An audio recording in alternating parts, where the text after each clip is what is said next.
দাগনভূঞা উপজেলা ও পৌর বিএনপির যৌথ উদ্যোগে অবৈধ কমিটি বাতিল,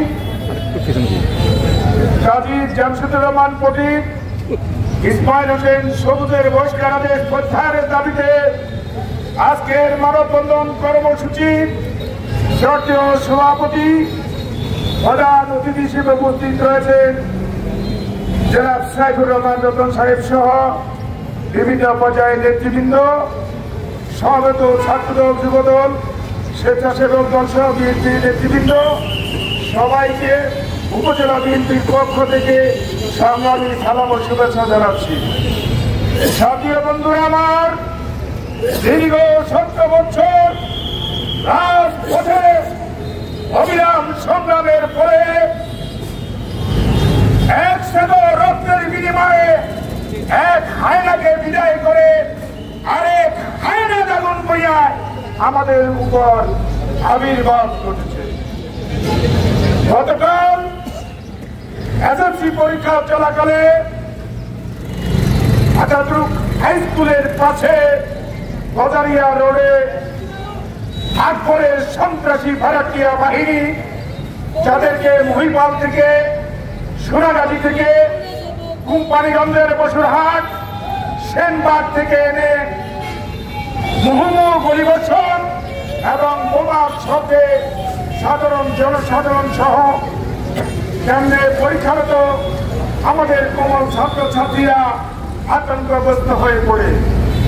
উনি যদি সত্যিকার অর্থে কোন রাজনীতিবিদ হয়ে থাকেন, ওনার যদি কোনো সাদা কাজ থাকে, উনি রাজনৈতিক মাঠে আসবেন নেতা হিসেবে, গুন্ডা হিসেবে নয়, বিএনপির নেতা হিসেবে। ওনার এই গুন্ডামি আমরা কোন অবস্থাতে মানে নিতে পারি না। যৌথ বাহিনীর অভিযান চলছে, অভিযানের প্রাক্কালে উনি রাত্রি যাপন করেছেন। সেই পেট্রোল পাম্পে 15 লক্ষ টাকা চালু দাবি করেছেন, সেই মালিক কোম্পানির বাড়িতে রাত্রে নিরাপদ আশ্রয় হিসেবে উনি, উনার স্ত্রী এবং উনার পুত্র সন্তান সারা রাত সেখানে ছিলেন। আর আপনি কিসের গুন্ডা? আপনি তো পাতি গুন্ডা। ছাত্রদল, যুবদল আপনাকে শান্ত করার জন্য যথেষ্ট। আমরা ধৈর্য ধরেছি। আর যদি কোন ছেলের উপর কোন আক্রমণ হয়, প্রয়োজনে সেখানে আক্রমণ হবে, দাগনভূঞা আক্রমণ হবে না। দাগনভূঞাবাসীকে রক্ষা করার জন্য প্রয়োজনে সেদিকে আক্রমণ করবো, কোন অবস্থাতে তাকে ছাড় দেবো না। অবশ্যই নেতা আছেন, নেতৃবৃন্দ পরবর্তী কর্মসূচি ঘোষণা করবে। 2 জনকে পাওয়ার দেওয়া হয়েছে, যারা বিএনপি পুনর্গঠনের স্বার্থে আহ্বায়ক এবং সদস্য সচিব যৌথ স্বাক্ষরে কমিটি অনুমোদন করবেন। কিন্তু একজন দাগনভূঞার কুখ্যাত বড় সন্ত্রাসী আব্দুল আওয়াল মিন্টুর টাকা খেয়ে যে অবৈধ কমিটি নিয়ে গত 5 মাস অবিরাম আন্দোলন সংগ্রাম চলছে, কিছুটা সময়ের জন্য হলেও দাগনভূঞাবাসী কষ্ট পাচ্ছে। সেজন্য দাগনভূঞাবাসীর কাছে আমরা আন্তরিকভাবে দুঃখ প্রকাশ করি। বন্ধুরা আমার, দাবি একটাই, কাজী জামশেদুর রহমান পটিক, ইসমাইল হোসেন সবুজের বহিষ্কারাদেশ প্রত্যাহার করতে হবে। আগামী 1 সপ্তাহের মধ্যে যদি কমিটি বিলুপ্ত না হয়, তাহলে আমরা কঠিন কর্মসূচি দিতে বাধ্য হব।